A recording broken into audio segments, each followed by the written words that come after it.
Good afternoon students. आज जो मैं है आपको इंग्लिश ग्रामर में now I will teach you the next point is present continuous tense. It is a second part of present tense. First part I taught you previously which was present indefinite tense. Now I am going to teach you the second part is present continuous tense. Now I will teach you about present continuous tense. What is the definition of present continuous tense and what is the example? So now I start with the definition of present continuous tense. When I teach you the definition of present continuous tense, when I make you understand about the definition of present continuous tense, you understand in a good manner what is the definition and you understand the meaning of the definition of the present continuous tense. So अब जो हमारा अगला भाग है present continuous tense, इसके बारे में हम पढ़ेंगे जो present tense का दूसरा पार्ट है। तो देखिएगा यहाँ पे प्रेजेंट कॉन्टिन्यूअस टेंस होता क्या है एक्चुअली में। तो यहाँ पर डेफिनेशन मैंने लिखा है प्रेजेंट कॉन्टिन्यूअस का। कॉन्टिन्यूअस का मतलब होता है जब हम किसी कार्य को लगातार जारी रखते हैं वर्तमान काल में, तो वही प्रेजेंट कॉन्टिन्यूअस टेंस हो गया। मतलब the work to be continued in present time, it is called present continuous tense. तो यहाँ देखिए definition, the work is to be continued in present time is called present continuous tense. मतलब जब कोई काम वर्तमान समय में चालू रखा जाता है, चालू रहता है, लगातार होता है, तो उसे हम प्रेजेंट कॉन्टिन्यूअस टेंस कहते हैं। एग्जाम्पल के रूप में Ram is eating the food. यहाँ पे क्या चालू है? यहाँ पे राम खाना खा रहा है, मतलब राम का खाना खाना जारी है। और दूसरे वाले में आई एम वॉशिंग क्लॉथ्स, और दूसरे वाले में मैं कपड़े धो रहा हूं। यहाँ पे कौन सा काम जारी है? तो यहाँ पर कपड़े धोने वाला काम लगातार चल रहा है। यहाँ पर एक चीज आप ध्यान दीजिएगा, प्रेजेंट कॉन्टिन्यूअस में क्या लगता है? ईज एम आर के साथ मेन वर्ब में आईएनजी, ईज एम आर के साथ मेन वर्ब में आईएनजी। तो यहाँ पर क्या लगा है? ईज एम आर के साथ ये ईट में आईएनजी जुड़ा है, और यहाँ ईज एम आर के साथ यहाँ वॉश में आईएनजी जुड़ा है। तो यहाँ पे हम प्रेजेंट कॉन्टिन्यूअस में ईज एम आर के साथ आईएनजी का प्रयोग करते हैं। अब हम लोग वन बाय वन समझेंगे इसका रूल, और ये जो है किस तरह से इसको बनाया जाता है। तो now I am going to teach you कि how many types of sentence which will be make in tense, present continuous tense. So as I taught you previously present indefinite tense, I told you, there are three types of sentence in every tense. There are three types of sentence in every tense we will make. First assertive noun, negative, second negative, then interrogative. And I told you, interrogative, there are two kind of interrogative. One interrogative start with the helping verb, another interrogative start with the question word, WS type. So in the present continuous tense, first assertive sentence. We start with assertive sentence. So what is assertive sentence? हकारात्मक वाक्य. What is the rule? Now rule, assertive sentence, present continuous rule. First of all, we write subject, it is a main common thing. Then helping verb. Helping verb is the main thing which will change according to tense. Subject is a common thing and object is a common thing, but helping verb and according to helping verb, main verb will be automatically changed. So helping verb is MR, and with the helping verb is MR, the main verb it will be changed. तो what will be changed? तो ing form it will come in main verb. तो main verb में ing के main verb के first form में, तो we will add ing in first form of the main verb. तो main verb के first form में ing and then object. So one more time I need to tell you कि assertive sentence, that in assertive sentence, what is the rule of present continuous tense? First of all, subject, it is a common thing. Then helping verb. So helping verb and main verb both will change in every tense according to the tense what required. So in present continuous with subject we add ejmr, thereafter we add ing form, ing in the first form of the main verb, and then object. So object and subject is the common, but what will be changed? Helping verb and main verb both will be changed. So एक बार हिंदी में मैं आपको बता दूं कि present continuous tense में assertive हकारात्मक वाक्य बनाते समय हम क्या करेंगे? सबसे पहले सब्जेक्ट, उसके बाद हेल्पिंग वर्ब ईजेमार, ईजेमार के साथ हम मेन वर्ब के फर्स्ट फॉर्म में आईएनजी लगाएंगे, देन ऑब्जेक्ट। तो जब भी हम बनाते हैं रूल तो हेल्पिंग वर्ब और मेन वर्ब यही बदलेगा, और मेन वर्ब किसके अकॉर्डिंग बदलेगा? हेल्पिंग वर्ब के अकॉर्डिंग। ठीक है, बाकी सब्जेक्ट और ऑब्जेक्ट तो आपका कॉमन रहता है। एक हम लोग एग्जाम्पल ले लेते हैं। एग्जाम्पल में मैंने कहा राम कहानी लिख रहा है।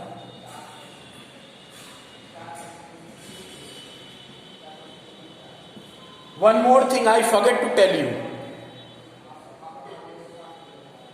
identification. So I forget to tell you, and I am very sorry for that, कि I forget to write the identification of the present continuous tense. I did not tell you what is the identification of present continuous tense. For that I am extremely sorry. I apologize. So what is the identification of present continuous tense? Just remember that I am writing here. So identification, I am telling you, I am writing here above the assertive sentence, रहा है, रही है, रही है. It means when you find रहा है, रही है, रहे हैं at the end of the sentence, तो it means it is the identification of present continuous tense. जब आपको वाक्य के अंत में रहा है, रही है, रहे हैं मिला तो ये समझ जाइए प्रेजेंट कॉन्टिन्यूअस की पहचान है. Now we should move ahead. तो where were we? So I was telling you Ram कहानी लिख रहा है, example of present continuous tense. तो राम कहानी लिख रहा है, रहा है, रही है, same thing we find at the end of the sentence, रहा है, रही है, रहे हैं. तो we start with the we have rule, already we have rule. तो first of all subject Ram, then Ram is singular, so we add is. If plural subject is there, so you add are. If I is there, so you add am. If singular subject is there, so you add is. Means अगर subject singular होगा तो is का प्रयोग होगा, अगर subject plural होगा तो are का प्रयोग होगा, अगर सब्जेक्ट आई होगा तो एम का प्रयोग होगा. ये ध्यान दीजिएगा. तो राम के साथ सिंगुलर है इज, उसके बाद लिखना, तो लिखना का राइट. अब क्योंकि ये कॉन्टिन्यूअस है तो आईएनजी, राइट में आईएनजी लग गया, राइटिंग. क्या लिख रहा है? कहानी, दी स्टोरी. तो ये आपका बन गया. उम्मीद करता हूं आपको समझ में आया होगा. I hope you understood what I taught you about the assertive sentence in present continuous. Now we move on. Our second sentence is negative. Now I teach you negative sentence. What is negative sentence and how to make the rule of negative sentence in present continuous. So just no need to worry about. It is very simple. Rule subject plus helping verb, the same thing, ejmr, no change. Only one change for the negative. To make the sentence negative, only one change will be there. Subject, helping verb ejmr, then after the ejmr we add not for negative, for showing it is a negative sentence. It is a negativeness. Then not, after the not, main verb के first form में ING and then object. Okay, तो negative sentence क्या है? सबसे पहले subject, helping verb ईजेमार, उसके बाद not. क्यों? ये नेगेटिवनेस को, नकारात्मकता को दर्शाता है। मेन वर्ब के फर्स्ट फॉर्म में आईएनजी एंड ऑब्जेक्ट। ये आपका हो गया एग्जाम्पल। राम गाना नहीं गा रहा है। राम को रहने दो। वे गाना नहीं गा रहे हैं। वे गाना नहीं गा रहे हैं। Now you have one example. Now you have to translate into negative. तो सबसे पहले वे का इंग्लिश हो जाएगा they. They means it is a plural. They का मतलब बहुत सारे लोग हैं। It means it is saying there are so many person. तो they it is a plural. With plural we add r. Already I told you with plural we add r. So r, then after that not. We add not. Then we are looking for main verb. Where is the main verb? तो main verb is गाना। ठीक है, तो गाना का हो जाएगा it means sing, but it is a present continuous tense. तो we add ing in main verb, singing. Now we add ing in the main verb, so it will be called singing. Then singing. What singing? A song. There will be your complete sentence. तो क्या हो गया? वे गाना नहीं गा रहे हैं, तो they are not singing a song. ये आपका हो गया। Now we move on. Now we look for interrogative sentence. Interrogative sentence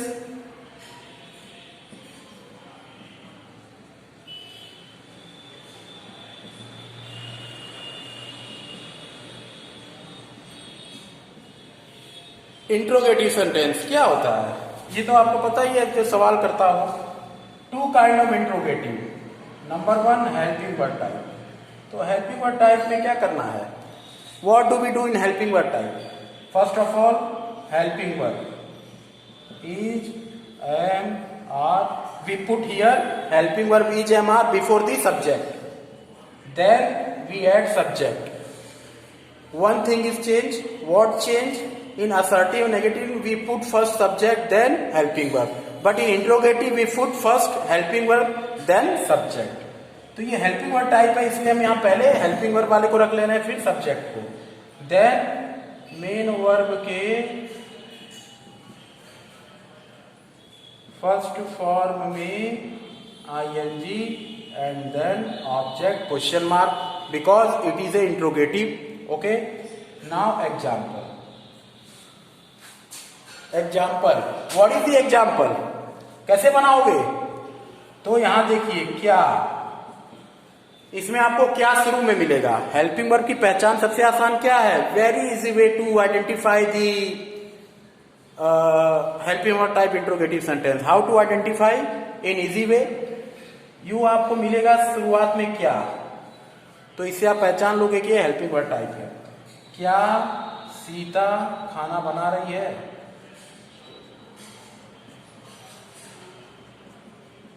अरे यहां देखिए, क्या कहाँ पे लगा है? शुरू में, तो हेल्पिंग वर्ब टाइप हो गया। अब क्योंकि ये कॉन्टिन्यूअस है, रही रहे हैं, तो ये उसी तरह से बनेगा।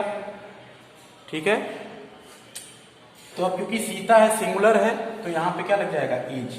प्लूरल होता तो आर, आई होता तो एम, तो इज सीता। ठीक है, सीता कॉमन ना, सॉरी प्रॉपर नाउन है, इसलिए यहाँ पे हम बड़े उसमें लिखेंगे। ठीक है, सीता इज सीता बनाना। Then what we are looking for? We are looking for main verb, क्योंकि यहाँ पे हेल्पिंग वर्ब ने लगा दिया, सब्जेक्ट भी लगा दिया, अब हमको मेन वर्ब। मेन वर्ब क्या है? बनाना। खाना बनाने के सेंस में कुक लगता है, बाकी सबके सेंस में बनाने का मतलब मेक होता है। तो यहाँ खाना बनाने के सेंस में कुक, तो कुक में we add ING form, then it is called cooking. Cooking क्या बनाती है? खाना। It is a object, the food, it is object. Now we put at the end punctuation mark, interrogation, punctuation. ठीक है, तो ये हो गया आपका is Sita cooking the food. क्या सीता खाना बना रही है? ये भी आपको उम्मीद करता हूं समझ में आया होगा। नाउ आखिरी में हम चलते हैं डब्ल्यूएस टाइप।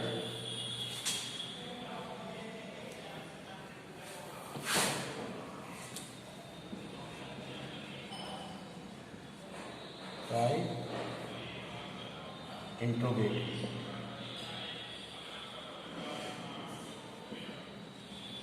अब WH टाइप इंट्रोगेटिव है, इसमें क्या करेंगे सबसे पहले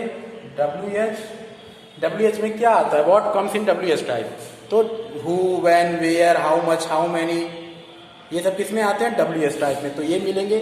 ठीक है, इसके बाद हेल्पिंग वर्ब रहेगा ही, इज, एम, आर, ये लगेगा सब्जेक्ट के अकॉर्डिंग, जो सब्जेक्ट होगा। उसके बाद मेन वर्ब के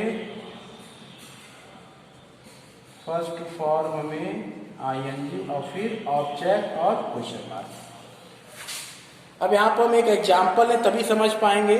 ठीक है, तो एग्जाम्पल को समझने के लिए, अब एग्जाम्पल ने हम इसको, एग्जाम्पल मैंने यहाँ पे लिया, तुम कंप्यूटर क्यों खरीद रहे हो।